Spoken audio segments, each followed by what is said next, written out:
அதில் உள்ள இனிப்பு தெரியல. ஏன் தெரியல என்றால், முதல்ல இனிப்பு சாப்பிட்டதுனால நாம் அந்த அளவு உயர்ந்து விட்டோம். பெர்செப்ஷனலி ஒரு சக்தியில, அதாவது உணர்ந்து கொள்ளக்கூடிய சக்தியில உயர்ந்து விட்டோம். அந்த நிலையில இருந்து இது குறைவா இருக்குது. குறைவாக இருக்கிறது உணர முடியாது. ஏனென்றால் அதோட தொடர்பு கொள்ற போது நீங்க எந்த நிலையில இருந்தீர்களோ, இப்பொழுது எந்த நிலைக்கு உயர்ந்தீர்களோ, இந்த difference only is the perception. இது எல்லாருக்கும் தினசரி வாழ்க்கையில அனுபவமாக உள்ளது.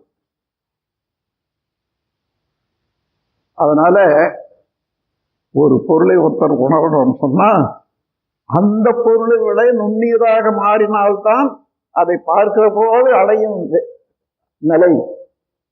இருந்த நிலைக்கு இப்போ அடைந்த நிலைக்கு உள்ள டிஃபரன்ஸ், வித்தியாசம்தான் புலனுணர்வு.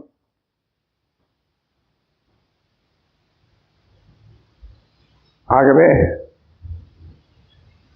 அதுக்கு என்ன வச்சாங்க பேர் பாருங்க, understand. You have to stay very low than the what you are seeing. என்ன பார்க்கிறீங்களோ அதை விட குறைந்த நிலையில நீங்க நில்லுங்க, அப்பதான் தெரியும். அதை விட உயர்ந்த நிலையில வந்தா, இப்போ காஃபியில இருக்கக்கூடிய ஸ்வீட்டு தெரியலன்னா அதை விட உயர்ந்த நிலையில முன்னாடியே ஒரு ஸ்வீட் சாப்பிட்டீங்க, உயர்ந்த நிலையில உயர்ந்தீங்க, அது இதுக்கு குறைஞ்ச நிலையில இருக்குது தெரியல. ஆனா குறைந்த நிலையில இருந்து நீங்க உயர்ந்த நிலைக்கு வந்தா, முன்ன இருந்ததுக்கு இப்ப இருக்கிறதுக்கு உள்ள டிஃபரன்ஸ் உங்களுக்கே தெரியுது, ஃபீல் பண்றீங்க. இன்னைக்கு நான் முறையா இங்கிலீஷில் படிக்கல, எல்லாம் நீங்க எல்லாம் சொல்றது பேசுற போது தெரியுது. இங்கிலீஷ் தவிர வேற ஒன்றும் இல்லை. அண்டர்ஸ்டாண்ட் என்ற வார்த்தைக்கு இது வரைக்கும் எத்தனை பேர் விளக்கம் பெற்றிருப்பாங்க? இந்த தத்துவம் தெரிந்தால் ஒழிய understand, you understand under, upper ஸ்டாண்டா இருந்த முடியாது.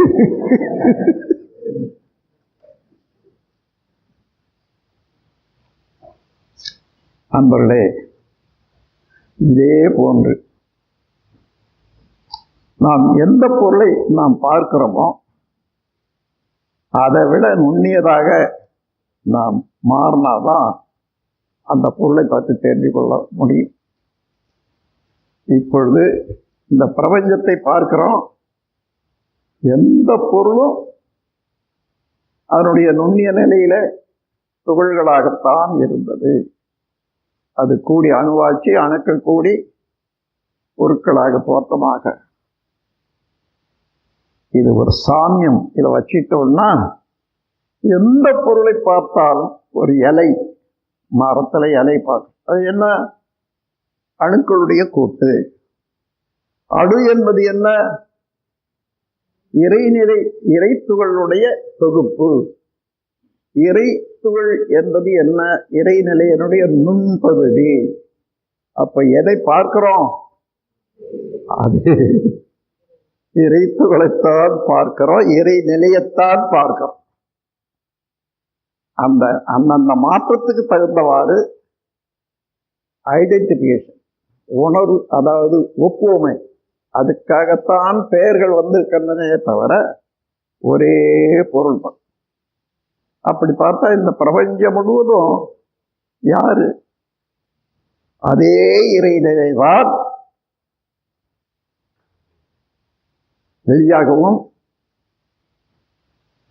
தன்னிருக்கத்தினால சுழலா, அதாவது அலையாகவும் தூசாகவும், அந்த தூசுகள் கூட்டம் அணுவாகவும், அணுக்களுடைய கூட்டம்னா தோற்றமாக இருக்கிறது. இந்த அடிப்படையை யார் தெரிந்து கொள்ளுகின்றார்களோ அவர்கள்தான் தத்துவ ஞானிகள், அவர்கள்தான் விஞ்ஞானிகள். இன்னைக்கு யாரோ ஒருத்தர் எனக்கு அட்ரஸ் எழுதி ஒரு லெட்டர் அனுப்பிச்சிருக்காங்க. அங்கே விஞ்ஞானி, தத்துவஞானி, வேதாத்திரின்னு எழுதியிருக்காங்க. இது என்ன வேடிக்கை பாருங்க. எந்த இடத்துல போய் யார் எனக்கு ஒரு விஞ்ஞானி என்ற பட்டம் கொடுத்தாங்க? இல்லை. அந்த மாதிரியாக ஒரு பழக்கத்துல வந்தபோது அதுக்கு ஒரு பேர் வருது. இந்த பேர் தான் சொல்றேன். அதே போலதான் எல்லாம் வந்துருக்கு. இப்ப இறைநிலையும் இறைத்துவளும் உணர்ந்ததுனால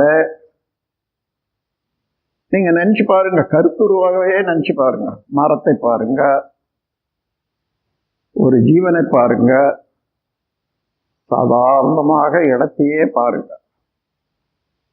பகவத்கீதையில கண்ணன் சொன்ன மாதிரி சொன்னாங்க. கண்ணன்னா தெய்வமாகவே வச்சு சொல்றாங்க. எந்த அந்த காலத்துல எல்லாம் இதுவரையில வந்த காலத்துல மனிதனே நான் சொன்னேன்னு சொன்னா மனிதன் நம்பவே மாட்டான். அதனால கடவுள் தான் இதை சொன்னாருன்னு சொல்லி அந்த கதைகள்ல உண்மையை உணர செய்யும் போது கூட அதை நான் தான் சொல்றேன்னு சொன்னா எடுபடாது. அதுக்காகவே கடவுள் என்று சொல்லி, அந்த கடவுள் என்று சொன்னதுனால அதுக்கு ஒரு கதை வரணும் இல்லையா, அதுக்கு ஒரு கதையும் கட்டி ஒரு உண்மையை உணர்த்திருக்காங்க. இந்த மாதிரி நாம் புராணங்கள்ல பார்த்தா எத்தனை கடவுள். இதுக்கு பதிலே யார் சொல்ல முடியும்? மேல்நாட்டில் யுஎஸ்ஏல நான் ஒரு இடத்துல பிரசங்கம் செய்கிற போது கடைசியில் எழுந்து கேட்குறாங்க,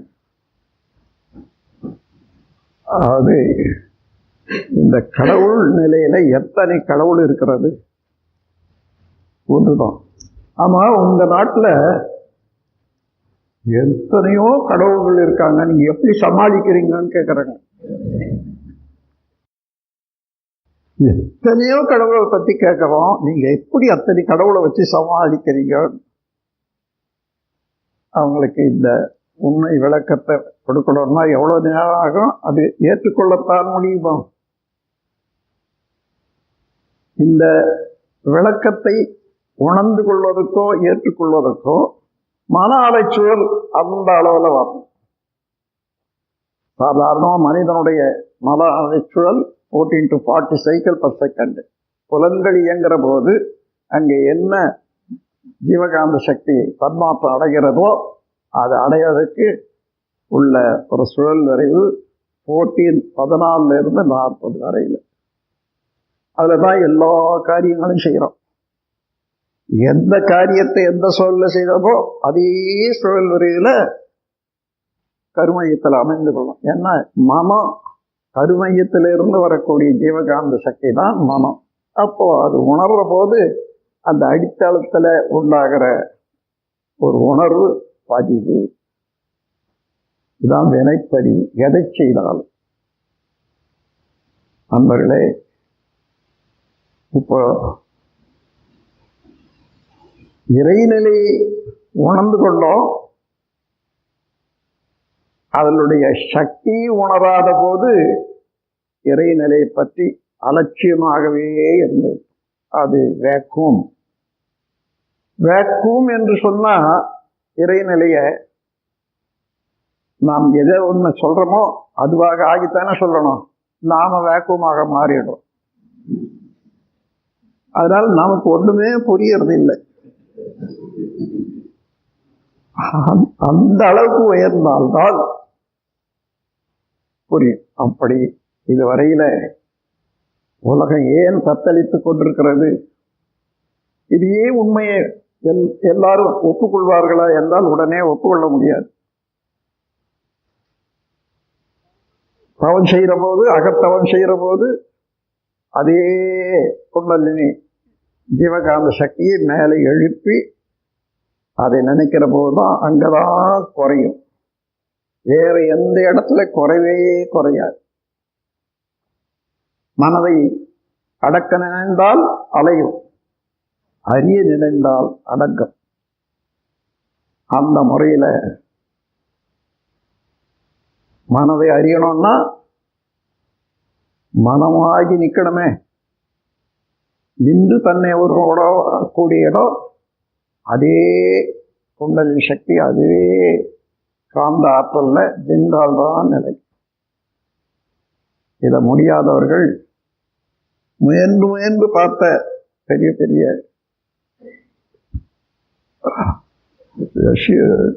சக்தி வாய்ந்தவர்கள்லாம்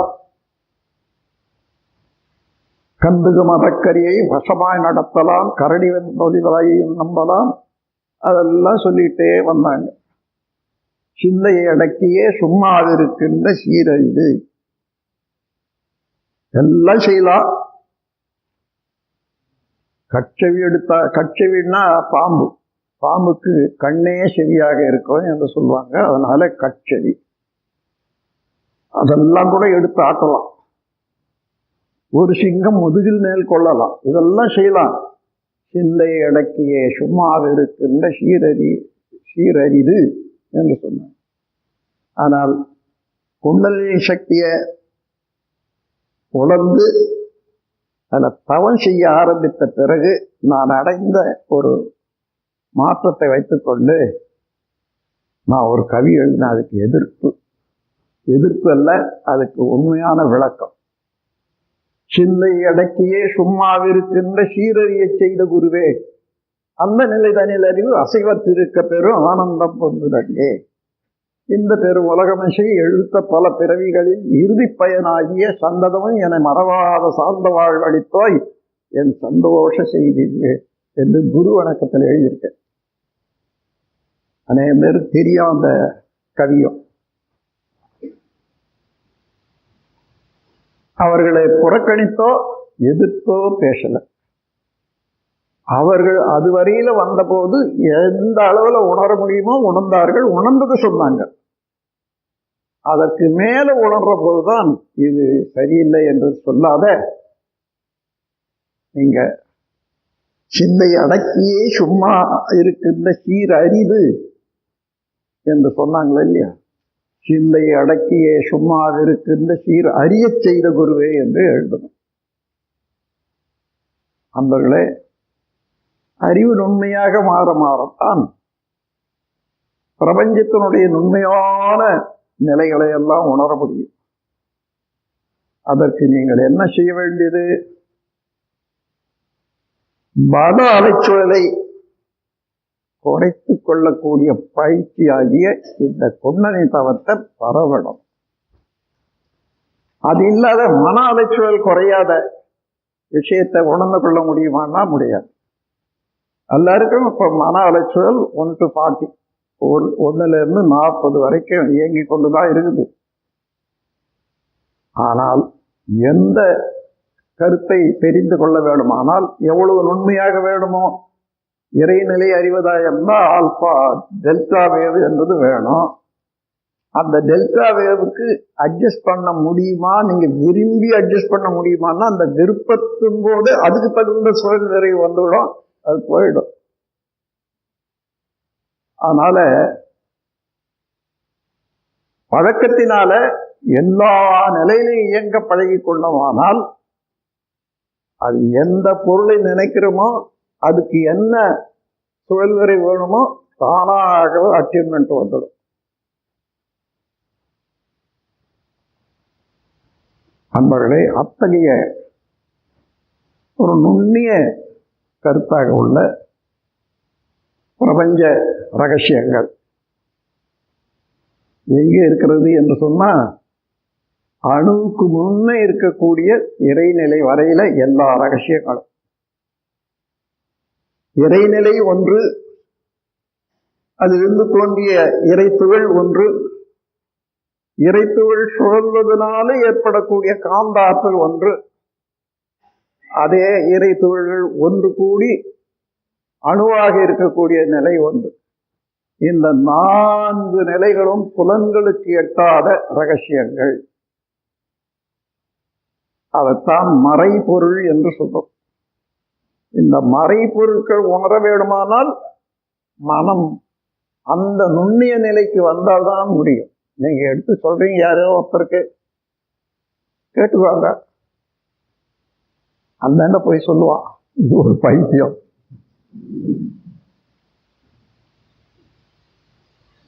அங்க அவன் நிலைய இப்ப நாம் என்ன சொன்னமோ அது நிலையம் உணர முடியவில்லை. அதனால வேறுபாடான கருத்துக்கள் உடையவர்கள் உலகத்துல நிறைந்து இருக்கிறோம்.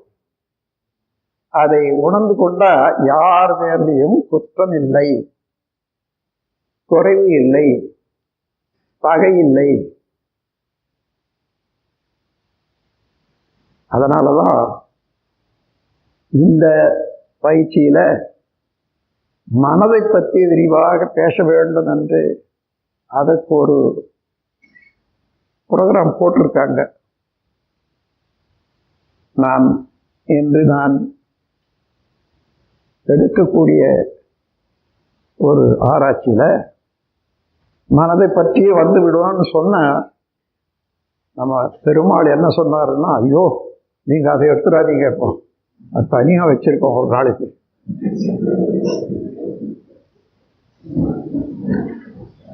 மனம் இல்லாத அதைத்தான் அவர் சொல்ல முடியுமா? மனம் இல்லாத நான் அதை கேட்க முடியுமா? அன்பர்களே, இப்ப எங்க இருந்தோம், இப்ப எங்க வந்திருக்கோம்னு பாருங்க. ஒண்ணுமில்லாத சூன்யம் என்று நினைத்திருந்தால் இறைநிலையே ஒன்றுமில்லை என்று நினைத்து விட்டிருந்தால் அவனே நாமமாகி இருக்கக்கூடிய நாம் என்ன? நாம சூன்யமாகிவிட்டோம்.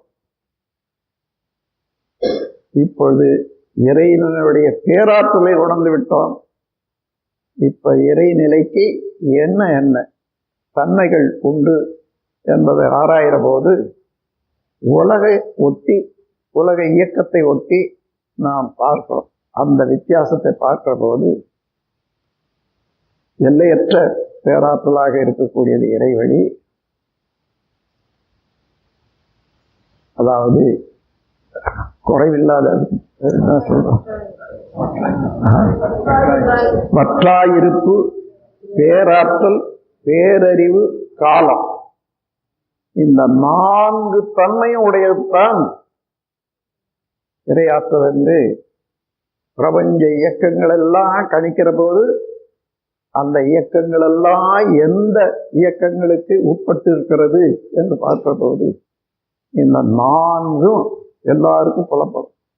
வற்றாயிருப்பு, இதுவரையில எத்தனையோ அண்டங்கள், கோடிக்கணக்கான அண்டங்கள் தோன்றி இயங்கிக் கொண்டிருக்கக்கூடிய மூல காரணமாக உள்ளது இறைநிலை. அது எதாவது குறைஞ்சிருக்குமா? அன்னைக்கு இருந்ததுக்கும் இப்ப இருக்கிறதுக்கும். அதனால வற்றாயிருப்பு, பேராற்றல், அதிலிருந்து தோன்றிய எத்தனையோ பொருட்களை அதிகமாக ஆற்றல் உள்ளதெல்லாம் நினைக்கிறோமே, அதற்கு அதுவேதான் சக்தியை கொடுத்து கொண்டிருக்கிறது. பிரபஞ்சத்தில் இயங்கக்கூடிய எல்லா பொருளுக்கும் ஆற்றல் எங்கிருந்து வருது? அந்த அணுவையே அது சூழ்ந்தழுத்தி கொண்டு இருப்பதனால, அந்த சூழ்ந்தழுத்தத்தினால அணுக்களும் சுழல்றதுனால, துகள்களும் சுழல்றதுனால அதனுடைய தொடர்ச்சி தான் எல்லா இயக்கங்களுமாக இருக்கிறது. வற்றாயிருப்பு, பேராற்றல், பேரறிவு, இவ்வளவு உணர்ந்து கொண்டு தன்னையும் உணரக்கூடிய அளவுக்கு அதே ஆற்றலுக்கு தன்மை இருப்பதனால அது பேரறிவு. அறிவு என்று சொன்னால் ஒன்றை பற்றி நாம் விளங்கிக் கொள்ளும் போது அது அறிவுதான். அறிகிறவன் யார் என்று உணர்ந்து கொள்ளும் போதுதான் பேரறிவாக மாறுகிறது.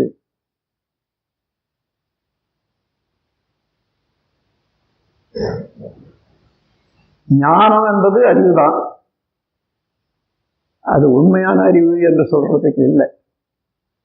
அதனால அந்த அறிவுக்கு பாதியாக உள்ள பொருள் எது, இறைநிலை எது என்று உணர்ந்து கொண்டா அப்போ அதுக்கு மெய்ஞானம் என்று சொல்றோம். மெய்ஞானம்னா ஒண்ணும் இல்லை, பேரறிவு தான். அந்த பேரறிவு இறைநிலையானது பேரறிவு உடையது என்று சொல்றதை விட பேரறிவாக உள்ளது இறைநிலை. வற்றாயிருப்பு அதற்கு குணம் என்று சொல்லக்கூடாது. வற்றாயிருப்பாக இருப்பதே இறைநிலை.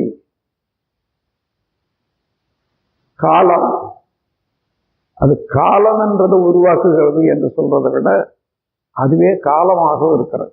ஏனென்றால் அதனுடைய அழுத்தம், சூழ்ந்த அழுத்தத்தின் காரணத்தினால எங்க அழுத்துதோ அந்த அழுத்தம் அதிகமாக இருக்கிற போது தானாகவே விளக்கு ஆற்றலாக மாறிவிடுகிறது.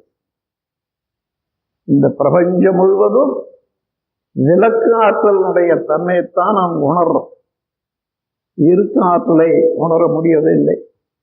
அது எங்கும் உள்ளது, ஆரம்பத்தில் உள்ளது. ஆகவே அதுக்காக ஒரு கவியில கொடுத்திருக்க, the whole universal functions are nothing but repulsive force and its fluctuation. repulsive force உடைய fluctuation எப்படி வருது? எந்தெந்த இடத்துல இருக்க ஆற்றல் அதிகமா இருக்கிறதோ தள்ளும் சக்தியை விட அதான் இயக்கம் என்பதே தெரியுது. அதனால எந்த பொருளை பார்த்தாலும் இயங்குகிறது. இயக்கம் என்பது விளக்கு ஆற்றல்ல தான் இயக்கம் உண்டாகும். இருக்க ஆற்றல்ல இயக்கம் உண்டாகிறது இல்லை. இயக்கத்தை எல்லாம் அழுத்தி விடுகிறது. அதனால the whole universal functions R nothing but repulsive force and its fluctuation. இது ஒரு பிரேஸ் மாதிரியா வச்சுங்க. The whole universal functions are nothing but repulsive force and its fluctuation. அன்பர்களே, நம்முடைய மூலத்தை நாம் இப்பொழுது அறிந்து கொண்டோம். அந்த மூலமானது வேக்கும், ஒன்றுமே இல்லாதது என்று எண்ணினால் அது எண்ணினவனே அந்த நிலை அடைஞ்சுதானே ஆகணும். எதை நீங்கள் எப்படி பிறரை நேசிக்கிறோம், அந்த நேசமாக மாறுறோம். பிறரை பகைக்கிறோம் என்று சொன்னால் அந்த பகை என்ன? நம்முடைய மனம் பகையாக மாறுகிறது. அதுதான் வெளிக்காட்டுறோம். அதனால எதை நீங்கள் எண்ணுகின்றீர்களோ அதுவாக மாறுகின்றீர்கள். அதே போல இறைநிலையை பற்றி இதுவரையிலே எண்ணி இருந்தது உலகம் வேக்கும், ஒன்றுமில்லாதது. அதனால யாரை கேட்டாலும் இதுவரையில கடவுள் என்பது என்ன என்றால் இறைநிலையை விளக்க முடியவில்லை. ஆனால் இப்போ இறைநிலையுடைய தன்மையை உணர்ந்த பிறகு மகாசக்தி, inexhaustible force, stock force, அதோட பேராற்றல், பேரறிவு, காலம், இந்த இயக்க அழுத்தத்தினாலே அது திருப்பி விளக்கு ஆற்றலாக மாறுற போது ஏற்படக்கூடிய அதிர்வுதான் காலத்தின் நுண்ணளவு. எவ்வளவு நேரம்? கண் சிமிட்டும் நேரம். கண் சிமிட்டும் நேரம்னா காலத்தினுடைய நுண்ணளவு.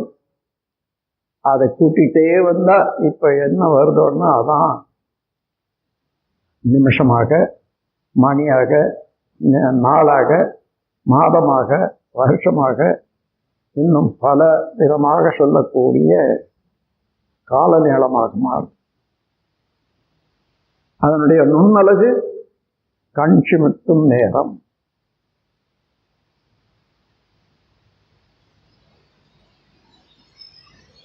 அதுக்கு வேற எதையா எடுத்து கொடுக்கலாம் சொல்லுங்க பார்க்கலாம். காலத்துக்கு நுண்ணழகாக வேறு எதை கொடுத்தா மனிதனுக்கு தெரிந்து கொள்ள முடியும்? தன்னுடைய இயக்கத்திலேயே இருந்து எடுத்தால் தான் முடியும். ஆகவே நாம் இதுவரையில உணர்ந்ததெல்லாம் நம்முடைய இயக்கம் எப்படி நடக்கிறது, அதனுடைய மூலம் நோக்கி இறைநிலை வரையில வந்துவிட்டோம். அங்கே இருந்து இதுவரையில நான் எப்படி வந்திருக்கிறேன், இந்த வழியில ஒரே ஒரு உண்மை இன்னும் தெரிந்து கொள்ள வேண்டியது இருக்கிறது. என்னன்னா, உலகிலே பல பொருட்கள் உள்ளன. அவற்றில் உயிர் பொருட்கள் என்னும் ஷடப்பொருட்கள் என்று சொல்றோம். ஷடம் முதல் ஷடைனா மெதுக்கும், அவ்வளவுதான். அதுக்கு வேற இன்னொரு வேகம் சொல்ல முடியாது. அதே போல ஷடம். அதுல உயிர் பொருள் என்று சொன்னா அந்த ஷடத்துல ஏற்படக்கூடிய காந்த ஆற்றலுடைய விளைவாக உடல், உயிர், சிவகாந்தம், கருமையம், மூளை, உள்ளம், மனம், புலன்கள் 8 இயக்கங்கள் சிறப்பாக அமைய வேண்டும். அப்போதுதான் அது உயிர் பொருள் என்று பெயர் வரும். உயிர் பொருளுக்கு இயக்கம் மாத்திரம் அல்ல, உணர்வு. அந்த உணர்வு ஒன்றை ஒன்று உணர்வது, அதனால இன்பத்துன்பம் உணர்வது, அமைதியை உணர்வது, அதன் மூலமாக இறைநிலையை உணர்வது என்ற வரையில போகிறது அல்லவா. அதனால மனிதனிடம் உள்ள தன்மைகள் எல்லாம் நாம் பார்த்தோமானா இறைநிலைக்கு அத்தாட்சியாக இருக்கக்கூடியது, இறைநிலையுடைய ஆற்றல்கள் அத்தனையும் உணரக்கூடிய ஒரு தெளிவான நிலையோ மனிதன்தான். அத்தகைய பேராற்றலை அதே ஆற்றல் மனிதனாக நானாக இருப்பதை உணர்ந்து கொள்ள வேண்டும் என்று தான் பெரியவர்கள் எடுத்துக்காட்டியிருக்கார். திருவண்ணாமலையில தோன்றியது நான் யார் என்ற கேள்வி. ஆழியார்ல முடிஞ்சது நான் தான் எல்லாம் வல்ல இறைநிலையாக உள்ள தெய்வம். ஆனா எந்த கேள்வியை நிற்காது, முடிந்துதான் ஆகணும்.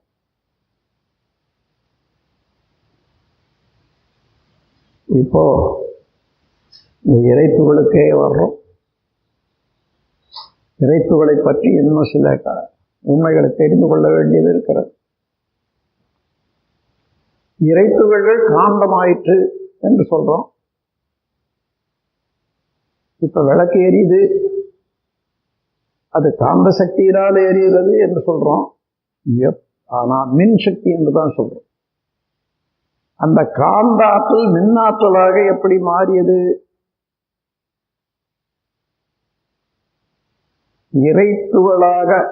இறைத்துகள் அணுவாக மாறுற வரையில அலையாகத்தான் இருந்தது, தனித்தனியாக சுழற்சினால். அங்கேதான் அந்த ஆற்றல் இருப்பு நிலையாக இருக்கிறது. ஸ்டாக் போர்ட்ஸ் அது வரைக்கும் காந்தம். இப்போ அது இயக்கத்துக்கு செலவாக ஆரம்பிக்கிறது பாருங்க.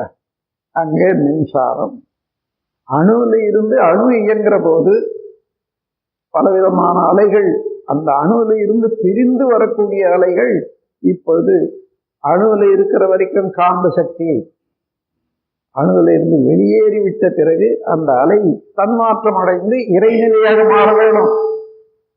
அந்த நிலையில தான் அழுத்தமாக, ஒலியாக, சுவையாக, மனமாக 6 வகையில அலைகள் தன்மாற்றம் அடைந்து இறைநிலையாகிவிடுகிறது. துகள்களாகவே உள்ளன. ஆனால் சுழல் விரைவு குறைய காந்தம் என்ற தன் ஆற்றல் குறைந்து கொண்டே அதுவும் கடைசியாக சுழல் விரைவு குறைஞ்சி போச்சா என்ன, அதே துகள்கள் தான் இறைநிலையாகி விடுகிறது. எந்த இறைநிலையானது தன்னிருக்கத்தினாலே சுழற்சி ஏற்பட்டு துகள்களானது, அதுவே துகள்கள் தன்னுடைய சுழற்சி விரைவை விட்டுவிட்ட போது இறைநிலையாக மாறிவிடும். எங்கே காந்தம் செலவாகும் இடத்துல மின்சக்தி, அது காந்தமாகவே இருப்பாக இருக்கிற போது அது காந்தம். அப்போ காந்தம் என்பது ஸ்பார்க் ஃபோர்ஸ், மின்சக்தி என்பது இயக்க அலை, இயக்க விளைவு. எங்கே ஒளியாக மாறுகிறதோ அங்கே இயக்கமாக மாறிவிட்டது, மின்சக்தியாக மாறிவிட்டது. அதற்கு முன்னிலையிலே காரணமாக இருக்கிற போது தெரியாது. இந்த மாற்றம் அடைந்த பிறகுதான் புலன்களுக்கு எட்டக்கூடும். எந்தெந்த இடத்துல புலன்களுக்கு எட்டக்கூடிய அளவுக்கு அந்த காந்தம் தன்மாற்றம் அடைகிறதோ அங்கதான் மின்சக்தி, மின்சாரம். அதற்கு முன்னதாக இருக்கக்கூடிய நிலையெல்லாம் காந்தம் தான், அதே அலைதான். இந்த அலைகள் எந்த எந்த இடத்துல இயங்கிக் கொண்டிருக்கின்றனவோ அதற்கு தகுந்தவாறு அது வித்தியாசமான பெயர் கொடுத்திருக்கிறோம். அது தகுந்தவாறு அதனுடைய இயக்க சிறப்பும் விளைவுகளோ வேறுபடுகின்றன. நண்பர்களே, உங்களுக்கு அதிகமான வலுவாக கொடுத்துவிட்டேன் என்று நான் நினைக்கவில்லை. ஏனென்றால் ஒவ்வொருவரும் இறைநிலையினுடைய ஆற்றலாகவே விளங்கி கொண்டிருப்பதனால என் கதையை நான் சொல்ற போது அது உங்க கதையாகத்தான் இருக்குது. 2 பேர் கதை வேற வேறையா? இந்த உண்மையை உணர்ற போது யாரோ பார்க்கிறோம், என்ன அணுக்களுடைய கூட்டு. அணுக்கள் என்பது இறைநிலையினுடைய தொகுப்பு, இறை துகள். இறை துகள் என்பது இறைநிலையினுடைய நுண்பகுதி. இறைநிலை நுண்பகுதி என்ன? இறைநிலையே தான். எதை பார்க்கிறோம்? முன்ன நினைச்சிட்டு இருந்தா இலையை பார்க்கிறோம், ஆளை பார்க்கிறோம், கோலை பார்க்கிறோம். இப்ப அப்படி இல்லை, இறைவனையே தான் அந்த உருவத்திலே பார்க்கிறோம். இந்த உண்மையான உணர்வு வந்துட்ட பிறகு மனித இனத்துல வாழ்க்கை எப்படி இருக்கும்னு பாருங்க. குறை காண்பது, பகை கொள்வது, பொய் சொல்வது, இதெல்லாம் இராது. இந்த சின்ன துண்டு பேப்பர் கொடுத்துருப்பாங்க, அதில் நீங்க பார்க்கலாம் என்ன என்ன குற்றங்கள் அந்த கருமையத்தில் ஏற்படுகிறது என்று சொன்னா,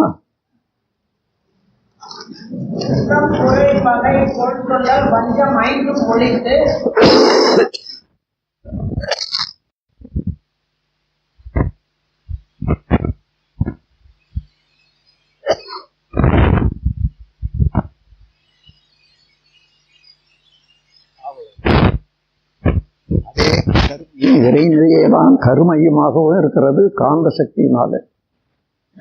ஆனால் இது உணர்ந்த இயக்கத்தினால, அவைகள் எல்லாம் பதிவானதுனால, செயல்பதிவு எல்லாம் வினைப்பதிவுன்னு சொல்றோம்.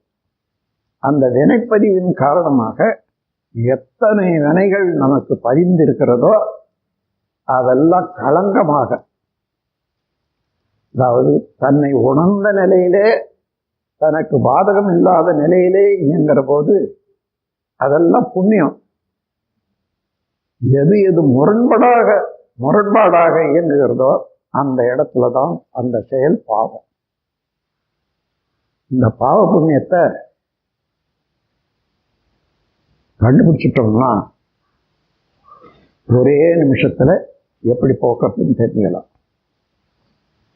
எண்ணம், சொல், செயல் இவை மூன்றாலும் எவருக்கோ தனக்கோ இன்றோ பின்னோ மண் உடலுக்கோ மதிக்கோ மாசுறு தீமை விளைந்தால் செய்யாதொழித்து உண்மையில் இன்பம் பயப்பன செய்து உலக இயல்போடு ஒட்டி வாழ்வதே புண்ணியமாகும்.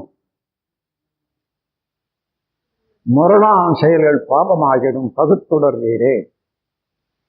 எண்ணம், சொல், செயல் இந்த மூன்றாவது நாம் செய்யறபோது அதுக்கு ஒரு விளைவு உண்டு அல்லவா? அந்த விளைவு எனக்கோ பிறருக்கோ உடலுக்கோ மனதுக்கோ துன்பம் தருமே. ஆனால் அதை செய்யாது நிறுத்திவிட்டு அந்த துன்பம் தரும் செயல்கள் தான் களங்கமாக மாறுகிறது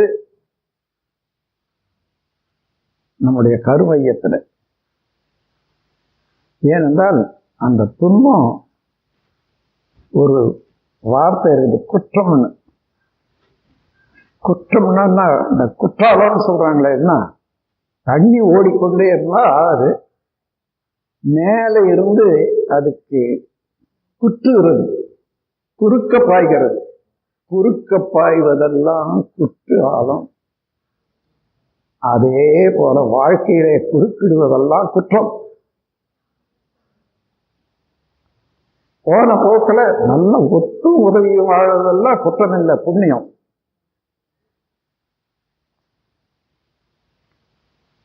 பாவ புண்ணியத்தை கண்டு அஞ்ச வேண்டியதில்லை, பாவ புண்ணியத்தை சரிப்படுத்திக் கொள்ளலாம்,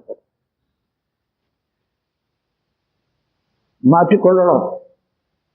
மாற்றிக்கொள்ளணும் என்று நினைத்தால் மாறாது.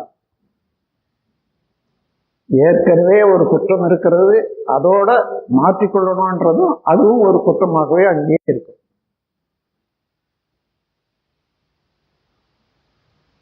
ஆனால் செயல்படுத்தி பழகிக்கொண்ட இது பண்பாடாக மாறிவிடும். அதான் மாற்றம், தன்மாற்றம்.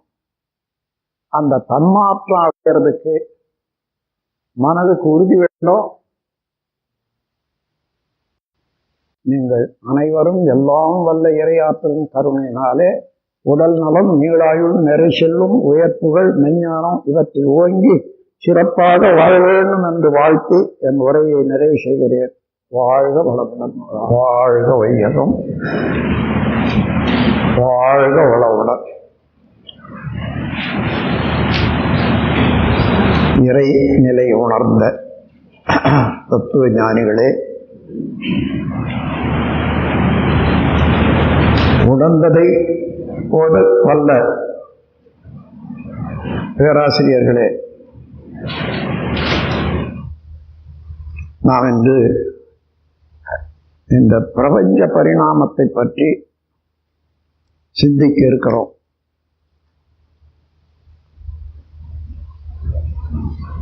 அவர்கள் சொன்னார்கள், நான் கேட்டுக்கொண்டிருக்கிறேன், பிரபஞ்ச கதையே எனக்கு தெரியாது, அவங்களெல்லாம் சொன்னத்தான் தெரியும்ன்ற அளவுக்கு இருக்கவே வேண்டாம் யார்.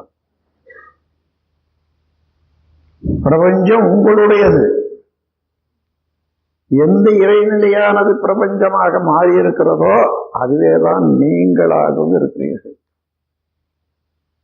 அப்போ பிரபஞ்சம் என்பதே, பிரபஞ்ச சரித்திரம் என்பதே உங்கள் சரித்திரம், ஒவ்வொருவருடைய சரித்திரம். யாரோ பேசுறாங்க கேட்கிறோன்றது அதை மறந்துடுங்க. என் கதையை நான் நினைந்து பார்க்கிறேன், எனது பரிணாம வளர்ச்சி நான் நினைந்து பார்க்கிறேன். அவனே நானாகவும் வந்திருக்கிறதுனால அந்த தன்மாற்றத்தோடு எனது நிகழ்ச்சியை நான் நினைந்து பார்க்கிறேன். நேற்று ஏதோ செய்தோம், இன்னைக்கு அதை நினைந்து பார்க்கிறோம். அதே போன்று ஆதி நிலையிலே இருந்தவனே தான் இப்பொழுது மனிதன் என்ற நிலையிலேயும் வந்திருக்கிறான். ஆகையினாலே நான் நினைந்து பார்க்கிறேன். என்ன வித்தியாசம்? ஒவ்வொரு செயலுக்கும், ஒவ்வொரு கருத்துக்கும் ஒரு அலைச்சுழல் ஒன்று உண்டு.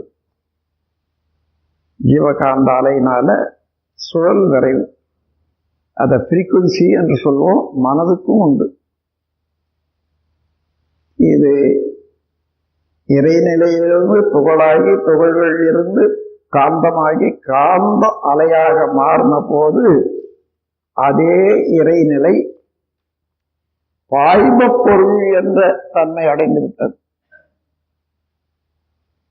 ஆங்கிலத்தில் சயின்ஸ்ல ஃப்ளூயிட் என்ற ஒரு வார்த்தை இருக்குது அல்லவா, அது தமிழ்ல இதுவரைக்கும் அந்த தத்துவம் வராததுனால பேர் இல்லை. அந்த ஃப்ளூயிட் தான் பாய்ம பொருள் என்று நான் விளக்கிறேன். அப்படியானால் என்ன?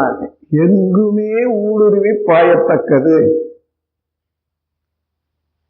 தனக்குள்ள எந்த பொருள் தடைந்து ஊடுருவி போகத்தக்கது என்ற அளவில் உள்ளதுதான் பாய்ம பொருள். இறைநிலையானது துகளான போது துண்டுபட்டது, அதுவே சுழலான போது காந்த அலை ஆயிற்று. காந்த அலை ஆன பிறகு எங்கோ எந்த அலையோடவும் ஒன்று சேர்ந்து ஒரே இயக்கமாக கடலை போன்று, அலைகளுக்கு கூட இருக்கக்கூடிய கடலை போன்று ஒன்றாக இருக்கக்கூடியது. இப்போ ஒவ்வொரு அலையும் நான் வேற கடல் வேற என்று நினைக்குமல்ல, அங்க நினைக்கிறதுக்கு உரிய கருவிகள் இல்லாதனால நினைக்கல. ஆனா அந்த கடலையும் நினைச்சு பார்க்கிறோம். அலையும் கடலும் ஒண்ணுதான். இது அசைந்து கொண்டிருக்கிறது, அசையாது இருக்கிறது, அவ்வளவுதான். அதே போன்று பிறப்புக்கும் எவ்வுயிருக்கும் சிறப்பு ஒவ்வா செய்தொழில் வேற்றுமையால் வள்ளுவருடைய பொருள். பிறப்பு என்றால் ஆரம்பம், எங்கிருந்து தோன்றியதோ அது எல்லாருக்கும் ஒன்றுதான். பிறப்பு ஒக்கும் எவ்வுயிருக்கும் சிறப்பு ஒவ்வா செய்தொழில் வேற்றுமையால். அப்ப செய்ய தொழிலுக்கு தகுந்தவாறு நெசவு தொழிலாளி, வண்ணா, ஆசிரியர், அப்படி எல்லாம் வருதல்ல. இது சிறப்பு. அந்த சிறப்புகளை எல்லாம் கடந்து மறந்து விட்டு பிறப்புக்கு போவோம். எல்லாரும் ஒரே ஒரு பொருள் தான். இறைநிலையே துகளாகி சுழற்சியினால காந்தமாகி அவை மீண்டும் அதே தன்னிறுக்கத்தினால சூழ்ந்தழுத்தமாகி அந்த சூழ்ந்தழுத்தத்தினாலேயே துகள்களெல்லாம் ஒன்று சேர்ந்து அணுக்களாகி அணுக்களும் சூழ்ந்தழுத்தத்தினால பஞ்சபூதங்கள் என்றும் எலிமெண்ட்ஸ் என்றும் சொல்லக்கூடிய கருத்துக்கு உருவாக உள்ள பொருட்களாகும். மீண்டும் அதே சூழ்ந்தழுத்தத்தினால எலிமெண்ட்ஸோ பஞ்சபூதங்களோ சேர்ந்து உருவங்களாக மாறுற போது உலகம் முழுவதும் இந்த உருவங்களுடைய நிலையை 5ஆக பிரிச்சிருக்கிறோம். ஏன்னா அதுல இந்த அணுக்கள் கூடியது தானே பௌதீகம். பௌதீகம்னா ஆங்கிலத்தில் ஒரு சொல் சொல்லுவாங்க,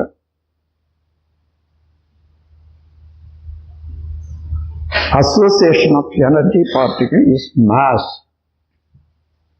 அப்ப மாஸ் என்றதான் பௌதீகம். இந்த பௌதீகம் என்பது சான்ஸ்கிரிட்டு. தமிழ்ல வந்த போது அப்படி அப்படியே சொல்லி சொல்லி சொல்லி பூதம் ஆகிட்டாங்க. 5 பூதங்கள் சொல்லுவோம். 5 பௌதீக பிரிவு தான். அவைகளெல்லாம் ஒன்று கூடி பல கிரகங்கள், பிளானட்ஸ். அந்த பிளானட்ஸ்ல இருந்து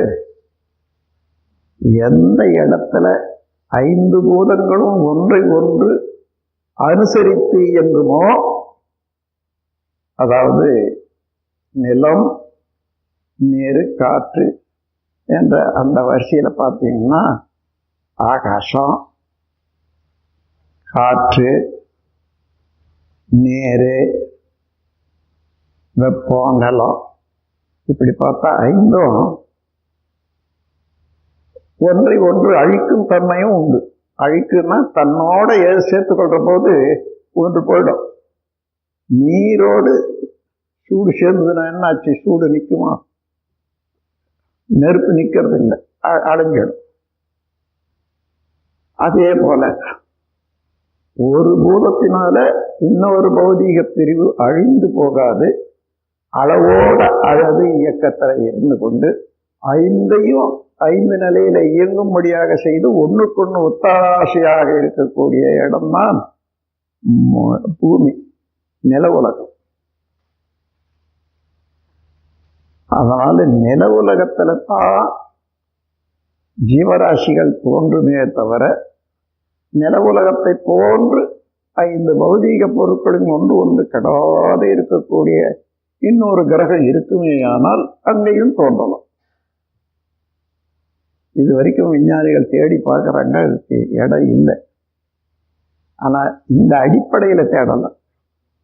எந்த இடத்துல எந்த கிரகத்தில் 5 பௌதீக பொருட்களும் ஒன்றோடு ஒன்று இணைந்தும் அழிக்காமலும் ஒத்துதவியும் இருக்கக்கூடிய இயக்கமோ அங்கேதான் உயிர்களும் உற்பத்தி ஆகும் என்ற அந்த நோக்கத்தோட தேடல. அன்பர்களே, இப்பொழுது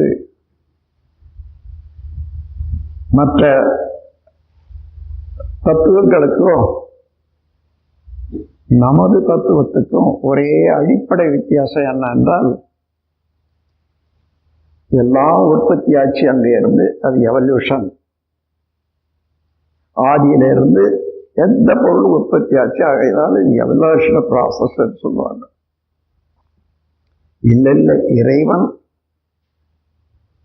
எல்லாம் விரும்பி படைத்தான் என்று சொல்லுவாங்க இன்னொரு பிரிவினர்.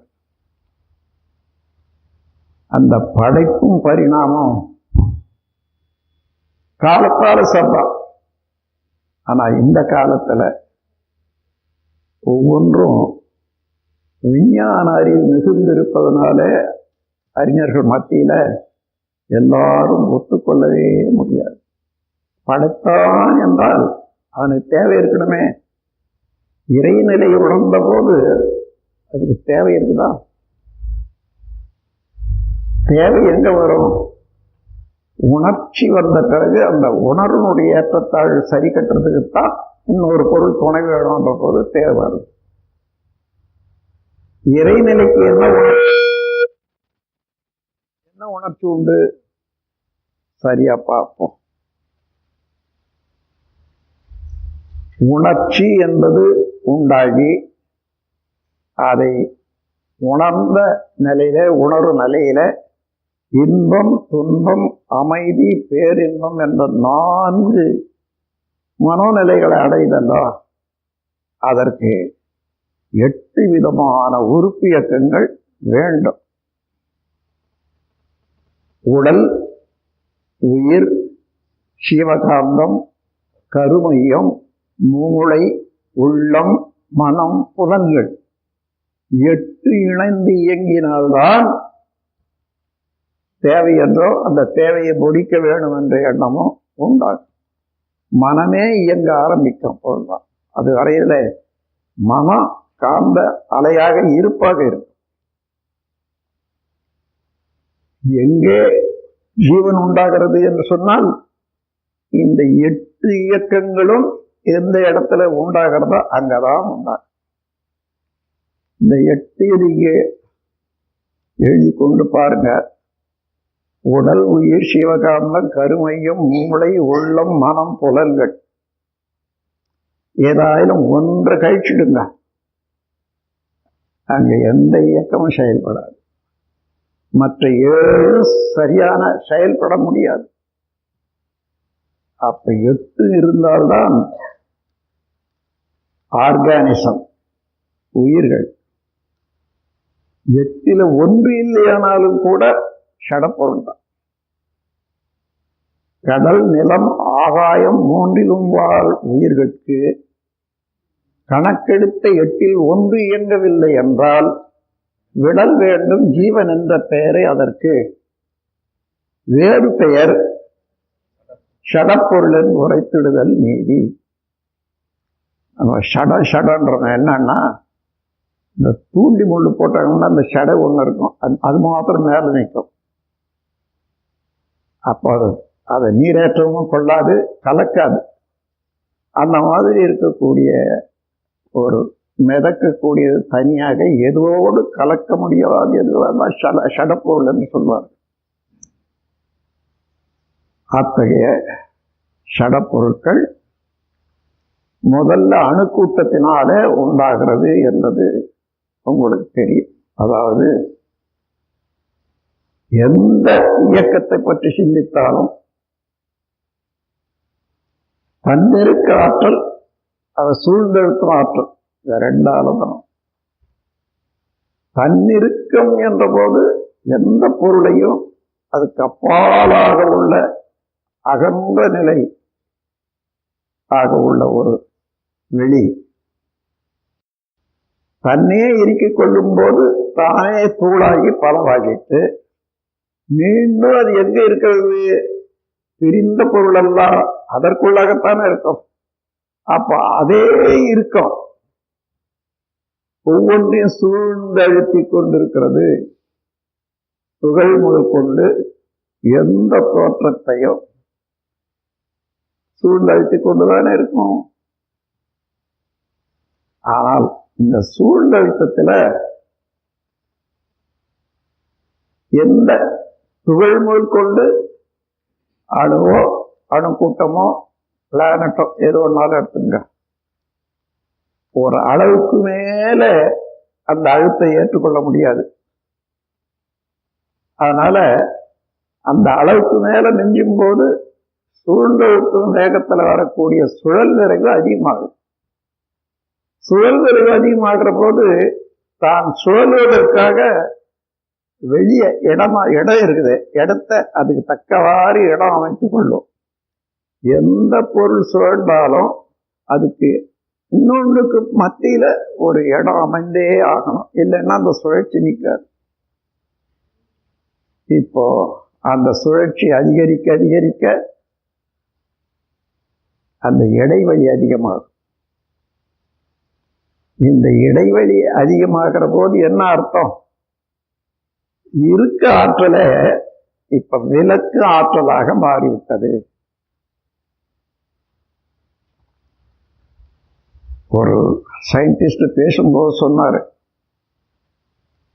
ஐன்ஸ்டீன் கூட ஆகர்ஷண சக்தியை பற்றி பேசினாரு. ஆனா பிரதிகிருஷ்ணம் என்ற விளக்கம் ஆற்றல் வேற இருக்க முடியாது, ஆனா எனக்கு தெரியாது, பின்னாலே யாராயிரம் வருவாங்க சொல்லுவாங்கன்னு சொன்னாராம். அந்த மாதிரி தனியாக இல்லை, இருக்க ஆற்றல். ஒரு குளத்துல தண்ணி பிடிக்கிறோம், அது கொள்ளும் அளவுக்கு கொள்ளுது, நிறைஞ்சு போனா வழி. இதே போல எந்த இருக்க ஆற்றலாக இருந்தாலும் அதுக்கு ஒரு வால்யூம் இருக்கிறது. அதற்கு மேலே இருக்கம் கொடுத்தா என்ன ஆகுது? வெளியே தள்ளு, அதான் தள்ளும் சக்தியாக. அங்கதான் அந்த சுழற்சியினாலேயும் விளக்கும் வேகமாகவும் இருக்க ஆற்றலே விளக்கும் வேகமாக மாறிவிட்டது. அன்பர்களே, எந்த இயக்கமானாலும் இருக்க ஆற்றல் விளக்கு ஆற்றல் தவிர வேற ஒன்றுமே பிரபஞ்சத்தில் இருக்கவே முடியாது. இல்லவும் இல்லை, இருந்தாதானே நாம் கண்டுபிடிக்கலாம். ஒரே ஆற்றல் இரண்டாக செயல்பட்டு கொண்டிருக்கிறது. இதை வைத்துக் கொண்டு பார்த்தா தன் இருக்க ஆற்றலால துகளாட்சி, அந்த துகளையே சூழ்நிறுத்த ஆற்றலால சோழ வைக்குது, அங்கே காந்தமாயிடும். ஏன்னா பொருளாக உள்ளது இறைநிலையேதான், அதை சூழ்ந்து அழுத்தி கொண்டிருப்பது இறைநிலையேதான். அப்போ பொருளாக உள்ளது இயக்கமாக உள்ளது ரெண்டும் ஒன்றுதான். அப்படி இரண்டாக பிரிந்து இயங்குற போது அதற்கு சக்தி ஆற்றல் என்பது அதிகமாகும். மீண்டும் அந்த சூழ்ந்தழுத்தத்தினால்தான் துகள்கள் எல்லாம் கூடி அணுவாச்சு, அணுக்கள் கூடி மீண்டும் அதே சூழ்ந்தழுத்தத்தினால எலிமெண்ட்ஸ் என்ற ஆங்கிலத்தில் சொல்றோமே அதுவும், அல்லது பஞ்சபூதங்கள் என்று சொல்றோமே, வேற ஒன்றும் இல்லை. பஞ்சபூதங்கள்ல பௌதீக பிரிவுல 5ஆக பிரிச்சாங்க. அணுக்கள் தனித்தனியாகவே இயங்குகிறது, ஒரு கூட்டு சேராம என்றால் அது விண் ஆகாசம். இன்னும் கொஞ்சம் நெருங்கி இயங்குற போது அது காற்று, அதை விட நெருங்கி இயங்குற போது வெப்பம். இந்த வெப்பமும் நீரும் ஒன்று சேர்ற போது ஒரு கோர்வையாகி நீர், நிலம், கெட்டி பொருள், இப்படியெல்லாம் அணுக்களுடைய கூட்டுல இருக்கக்கூடிய பிரிவு சுருக்கம், நெருக்கம் விளக்கம். இவ்வளவுதான். பஞ்சபூதங்கள் என்பது வேறொன்றும் இல்லை. எந்த ஆராய்ச்சியாளர்களுக்கும் பிரபஞ்சத்தை பற்றி ஆராயும் போது இந்த பஞ்சபூதங்களுடைய தன்மையும் இயக்கமும் நன்றாக மனதில் வைத்துக் கொள்ளணும்.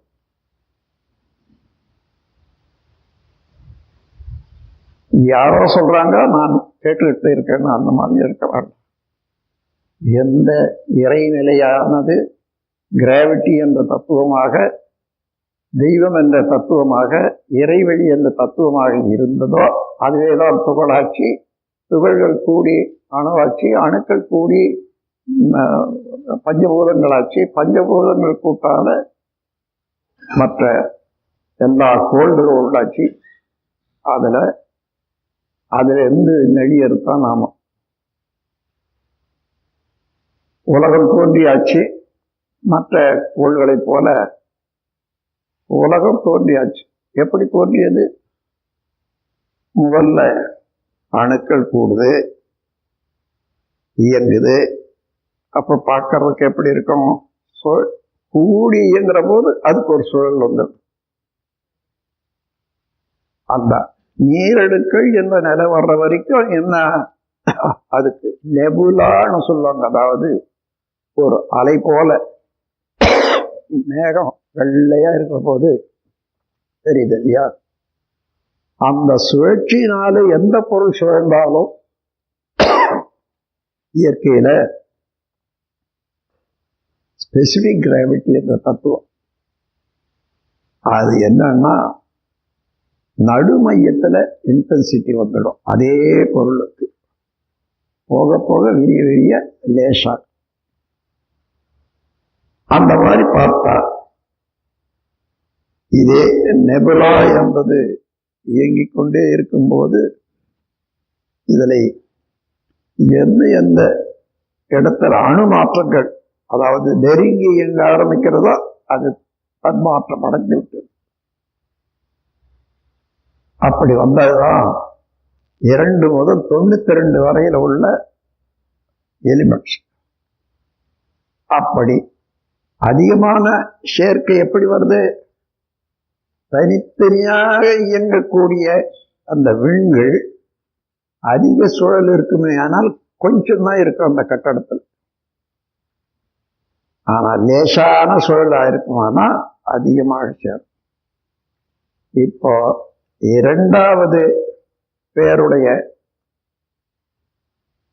ஒரு பேரணுவுக்கும் 92 இருக்கக்கூடிய பேரணுவுக்கும் உள்ள வித்தியாசம் அணுக்களுடைய நம்பர் தான். எத்தனை கூடி இருக்கிறது, அந்த அணுக்களுடைய நம்பர் எப்படி மாறி இருக்கிறது?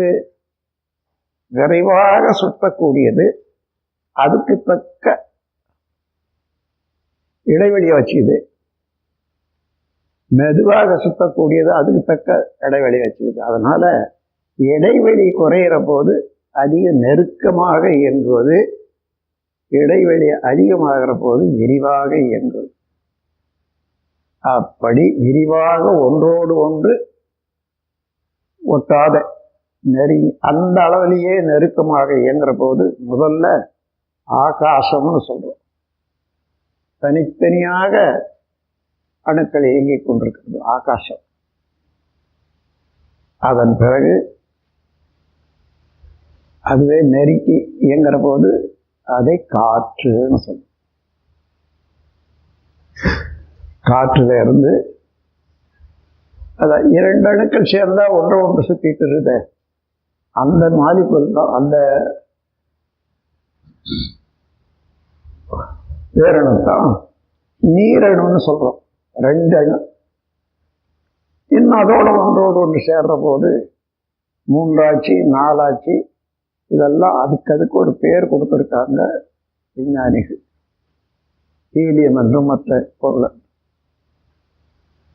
அப்படி பார்த்தா எந்த இடத்துல 16 அணுக்களுடைய எலிமெண்ட்டோ 2 அணுக்களுடைய எலிமெண்ட்டும் ஒன்று சேருமோ அதுக்கு கோர்வை உண்டாகிற போது அதுதான் நீர் என்று சொல்றோம். நீர் தனியா இல்லை, ஆக்சிஜன் ஹைட்ரோஜன் ரெண்டும் ஒரு கோர்வையாக ஒரு கூட்டாக இயங்குது. அதே போல இன்னும் அது சொல்லுங்கிற போது நீர் தான் சொல்லுதுன்னு வச்சுக்கணும். அதுக்கு மத்தியில நெருக்கம் வருமே இல்லையோ, அங்கதான் இன்னும் கனமா வர்ற போது நிலம் என்று சொல்லும். இத உற்பத்தியை பற்றி சொல்ற போது ஔவையார் பரமாய சக்தியுள் பஞ்சமாபூதம் தரம் மாறி தோன்றும் பிறப்பு. இப்ப நான் சொல்றேனே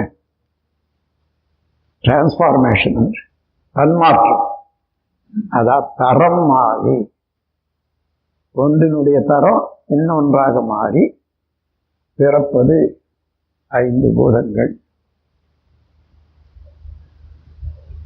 பரமாய சக்தியுள் பஞ்சமாபூதம் தரம் மாறி தோன்றும் பிறப்பு.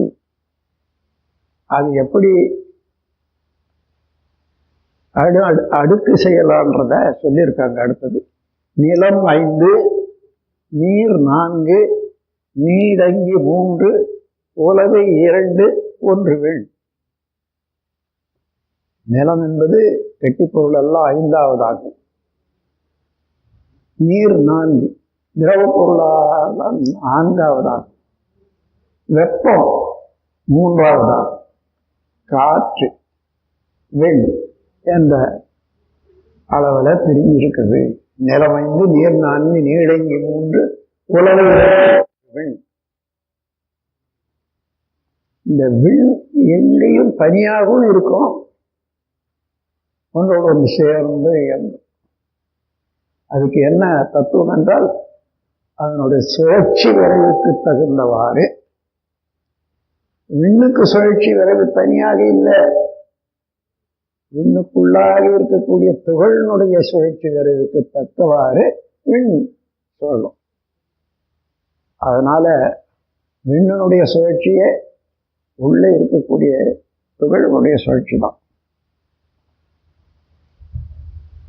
எங்கே சுழற்சி உண்டாகிறதோ துகளுக்கு, அங்க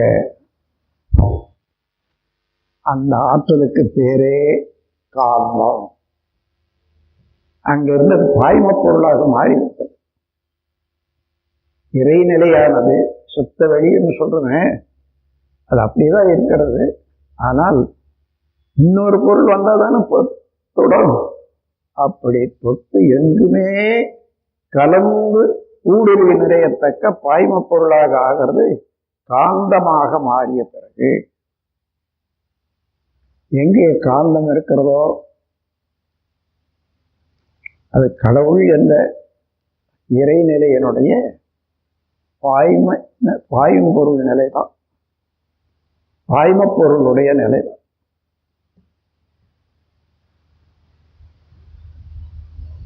அந்த பாய்ம பொருள்னா ஊடுருவி எந்த பொருளையும் இயங்க வல்லது. தன் அகத்தில எந்த பொருள் ஓடினாலும் ஊடுருவி போனாலும் தடுக்காது. அதை வச்சுட்டு பார்த்தீங்கன்னா இறைவெளியினுடைய தன்மை தெரியும். ஹைலி டிரான்ஸ்பரண்ட், ரொம்ப தூய்மையான ஊடுருவி பாயத்தக்கது என்று சொன்னா, எங்கே இருந்து நீங்க பார்த்தீங்கன்னாலும் இப்போ 9 கோடி மைலுக்கு அப்பால சூரியன் இருக்கிறது என்று சொன்னால் அது தடுக்கல, எந்த பொருளும் தடுக்கல. ஹைலி டிரான்ஸ்பரண்ட், அந்த சுத்த வெளி highly transparent. Mighty divine fluid, அது அதுல உள்ள துகள்கள் காந்தமானதுனால மைட்டி ஆற்றல் மிக்க துகள். இப்போ அந்த துகளை பற்றி நினைக்கிற போது அதனால ஏற்பட்ட இந்த பிரபஞ்சம் முழுவதும் அந்த துகள்களும் பாய்ம பொருளும் எங்கு நிறைந்திருக்குமே இல்லையோ, காந்தம் இல்லாத இடமே இல்லை, காந்தம் இல்லாத இயக்கமும் இல்லை. காந்தம் இடமாகவும் பொருளாகவும் இயக்கமாகவும் இருக்கிறது. இடம் பொருள் ஏவல். இடமாக இருப்பது சுத்த வெளி, துகளாக இருப்பது சுத்த வெளிதான் பொருள். அதை சூழ்ந்தழுத்தி காந்தமாக மாற்றும் சுத்தம், அதாவது சுற்றுவட்டம், ஸ்பின்னிங் ஆக்ஷன் கொடுத்தது அதுவே சுத்த வெளியனுடைய சூழ்ந்தழுத்தம் தான்.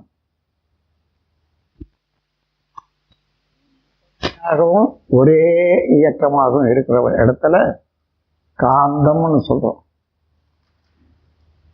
இந்த காந்தத்தை முதல்ல கண்டுபிடிச்சவங்க அதுக்கு ஒரு பேர் கொடுத்திருக்காங்க ஆங்கிலத்தில், மேக்னெட். மேக்னா தெரியுமே இல்லை உங்களுக்கு எல்லாரும், பெருசு, மகா என்று நம்ம சொல்றது சான்ஸ்கிரிட்ல, தமிழ்ல மகா, அதே போல வார்த்தை தான் மேக். அந்த மேக் மகா பெருசா இருக்கிறது நெட், வலை போன்று எல்லாவற்றையும் பிரபஞ்சம் முழுவதும் பின்னிக்கொண்டு இயங்க வைக்கிறதுனால அதை நெட்டுன்னு சொல்றோம், மேக்னெட். தினந்தோறும் நாம் உபயோகிக்கிறோம், ஆனா அது பேர் வச்சாங்களே அதை மறந்துட்டோம். இப்ப நினைக்கிறோம், நினைச்சா தெரியுது. எப்படி தெரியுது? நம்ம கதை. நாம் அந்த மாதிரி மாறி இப்படி வந்திருக்க வழியில அந்த இடத்துல வந்தோம். இப்ப நினைச்சுப்பாங்க, எந்த பொருள் எல்லாம் ஆகி இருக்கிறதோ அந்த பொருள் நான் தான் என்று மனிதன் உணர்ற போது, அப்போ நானாக இருந்ததான் நேற்று அதை செய்த, முந்தா நாள் இதை செய்தேன்னு நினைக்கல. அதே போல ஆதியில இம்மாதிரி சுத்த வெளியாக இருந்தேன். அதுக்கப்புறம் துகளாக மாறினா, துகள்கள் கூடி அணுவாக மாறின, அணுக்கள் கூடி பொருட்களாக. இதெல்லாம் யார் வேலை? என்னுடைய வேலை. என்னுடைய வேலைன்னு சொல்றது இங்க தன்மாற்றம், டிரான்ஸ்ஃபார்மேஷன் என்பதுதான் சரியான வார்த்தை. எல்லாருக்கும் இதே அறிவு, இதே நினைவு இருக்கிறது. ஏன்னா எல்லாம் அப்படித்தானே வந்தோம். எல்லாருடைய சரித்திரமும் அதுவே தான். இப்ப தத்துவம் படிக்கிறது, விஞ்ஞானம் படிக்கிறது, நம்ம சரித்திரத்துல நானே நினைவுபடுத்திக் கொள்வதுதான். வேற யாரோ சொல்றாங்க பேசுறாங்கன்றதே வேண்டாம். அத வேதாந்தத்தில் நல்ல ஒரு வார்த்தையை வச்சிருக்காங்க, தத்துவமசி. அது நீயாக இருக்கிறாய். அதை விட வேற என்ன வேணும்? எல்லாம் வல்ல இறைநிலையே தான் துகளாச்சி, அணுவாச்சி, அணுக்கள் கூடி ஒரு உருவமாச்சு. அந்த உருவம் தான் நீயாக இருக்கிறாய். தத்துவமசி. அது மாத்திரம் இல்லை, அதுல இருந்து ஓடிக்கொண்டிருக்கக்கூடிய விண்சுழல், விண் ஆற்றலுடைய காந்த சுழல், அதுக்கு மத்தியில இடம் பெற்ற போது கருமையமாச்சு. அந்த கருமையும் எல்லா இயக்கங்களையும் பதிவு செய்து கொள்ளக்கூடிய ஆற்றலாக இருக்கிறதுனால அதுக்கு சோல்னு சொல்றோம். ஆங்கிலத்துல நம்ம ஆன்மான்னு சொல்றோம். ஆன்மா என்றாலும் சோல் என்றாலும் ஒண்ணுதான், கருமையம் என்றாலும் ஒன்றுதான்.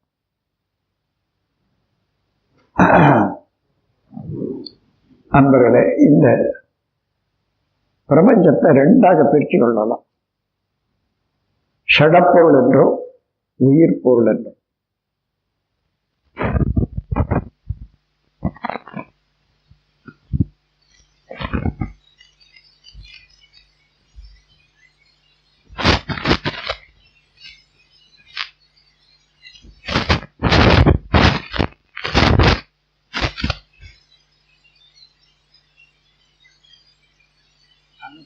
கூட்டு தோற்றம்தான் எதை பார்த்தாலும் என்றது உணர்றோம் இல்லையா?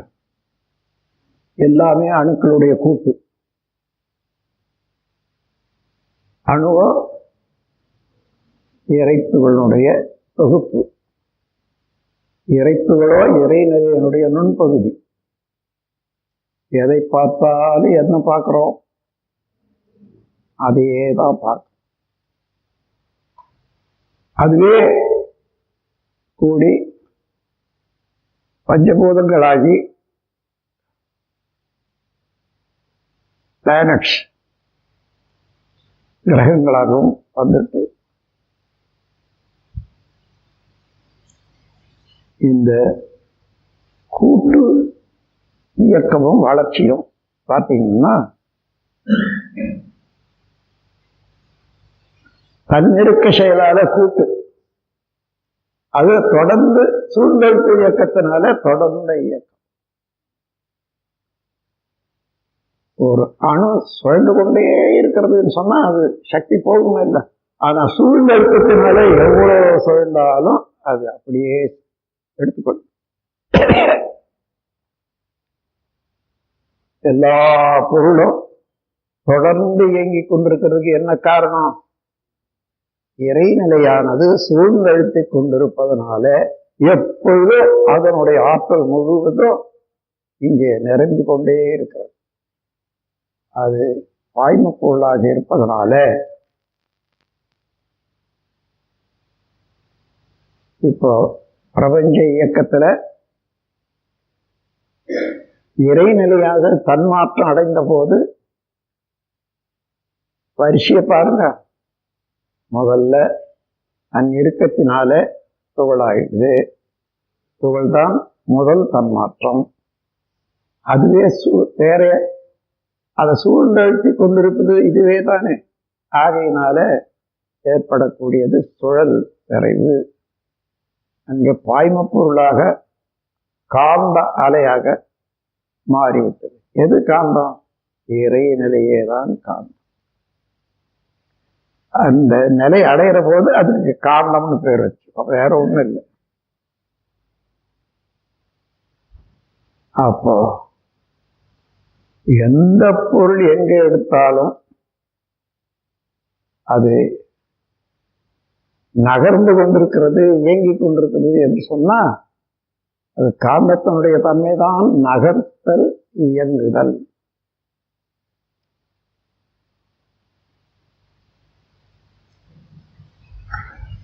ஓடும்போது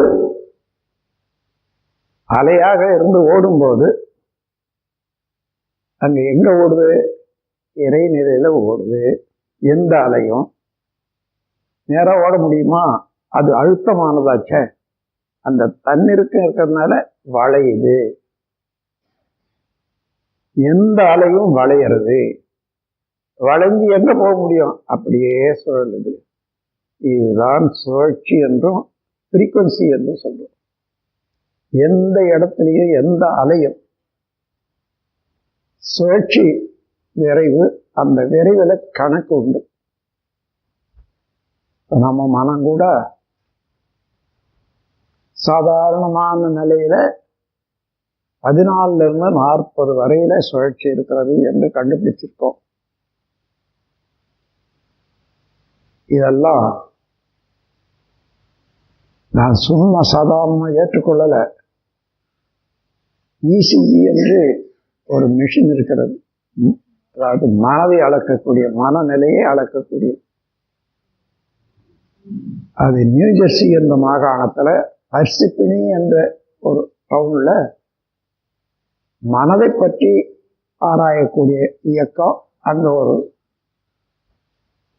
இயக்க நிலையம் இருக்கிறது. அவங்க நான் இங்கே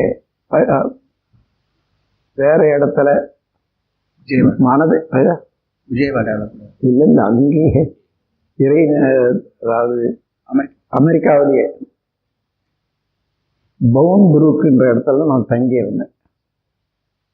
அது